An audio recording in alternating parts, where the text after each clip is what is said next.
பாண்டியன் ஸ்டோர்ஸோட இன்னைக்கு episode review பார்த்தீங்கன்னா, எல்லாமே வந்து சரவணன் பற்றியும் அவங்களோட ஒய்ஃப் மயில் பற்றியும் தான்.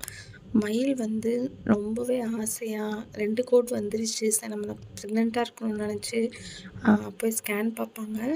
ஆக்சுவலி பார்த்தா ஸ்கேன் வந்து கொஞ்சம் இந்த மாதிரி 20 டேஸ் அந்த மாதிரி கழிச்சு தான் வர சொல்கிறாங்க. ரியாலிட்டிலையும் அப்படி தான். பட் அப்படி ஸ்கேன் பார்த்தப்போ இது வந்து ரொம்ப ரேர் கேஸ் தான். அங்கே வந்து பாசிட்டிவ் காமிச்சிட்டு இங்கே வந்து ஃபால்ஸ் ப்ரெக்னென்சி காட்டுறது வந்து உண்மையிலே ரொம்ப ரேர் கேஸ் தான்.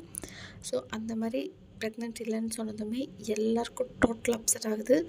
ஸோ மயிலுமே உண்மையிலே ரொம்ப அப்செட் ஆகி வீட்டுக்கு வந்து அப்படி அழுகுறாங்க.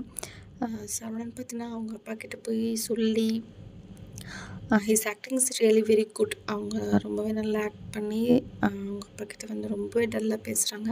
ஸோ அவங்க அப்பாவுமே தனியாக கூட்டிகிட்டு போய் சரவணனை வந்து ரொம்ப கன்சோல் பண்ணுறாரு. பார்த்துக்கலாம் விடுன்னு சொல்லி. சீரியல் வந்து பார்த்திங்கன்னா எப்படி நம்ம ரியலில் எடுக்கிறோமோ அதே மாதிரி வந்து சீரியலில் எல்லாம் சீன் பை சீன் வந்து எல்லாம் எடுத்திருக்காங்க. ரொம்ப கேர்ஃபுல்லாக போவாங்க காரில் போகும்போது. பட் இந்த மாதிரி ஃபால்ஸ் ப்ரெக்னன்சின்னு தெரிஞ்சதுமே அவங்க வந்து ரொம்பவே அப்செட் ஆகி வந்துடுறாங்க. ஸோ மீனாவும் ரொம்பவே அப்செட்டாக இருக்காங்க. மீனா, ராஜி அவங்க 2 பேரும் சேர்ந்து மயிலையும் அவங்க அம்மாவையும் வந்து கன்சோல் பண்ணுறாங்க. ஸோ மயில் வந்து ரொம்பவே அழுதுகிட்டே இருக்காங்க. அதே மாதிரி சரவணனும் ரொம்பவே டல்லாக இருக்காங்க. ஸோ இவங்க 2 பேருக்குள்ளே அடுத்து என்ன நடக்க போகுதுன்னு தெரில. சரவணனுக்கும் மயிலுக்கும் நிறைய சண்டை வரப்போகுது.